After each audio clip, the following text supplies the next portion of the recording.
நடராஜரின் ஆருத்ரா தரிசனம் சிவபெருமானின் 5 தொழில்களை குறிப்பதாக இருக்கிறது. சிதம்பரத்துல இது ரொம்ப விசேஷம் நிறைந்தது.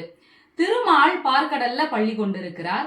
அப்போ திடீர்னு கண்ணை மூடி திருமால் ஆஹா அற்புதம் ஆனந்த காட்சி அப்படின்னு ரொம்ப மகிழ்ச்சியில சொல்லும் பொழுது பக்கத்துல இருந்த திருமகளுக்கும் ஆதிசேடனுக்கும் ஒரே சந்தேகம், ஏன் திடீர்னு திருமால் இப்படி சொல்றார் அப்படின்னு. உடனே அவரிடமே கேட்க, சிவபெருமானின் ஆனந்த தாண்டவத்தை நான் பார்த்தேன் என்னுடைய ஞான கண்ல, அதனால ஒரு மகிழ்ச்சி ஏற்பட்டது, அதனால தான் நான் இப்படி சொன்னேன் அப்படின்னு சொன்ன உடனே ஆதிசேடனுக்கும் அந்த நடன காட்சியை பார்க்கணும்னு ஆசை.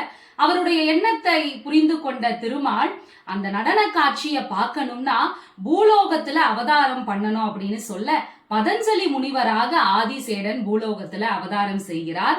அவருக்கு ஆருத்ரா தரிசனம் அன்னைக்கு சிதம்பரத்துல சிவபெருமான் அந்த நடன காட்சியை காட்டி அருளினார். தேவலோக பசுவான காமதேனுவுக்கும் அந்த காட்சி கிடைத்தது. ஆருத்ரா தரிசனத்தன்று சிவபெருமானை நாம் வழிபடுகின்ற பொழுது, அவரின் 5 தொழில்களை எண்ணி நாம் வணங்குகின்ற பொழுது நம்முடைய வாழ்க்கையில் இருக்கின்ற எல்லா துன்பங்களும் பறந்துவிடும்.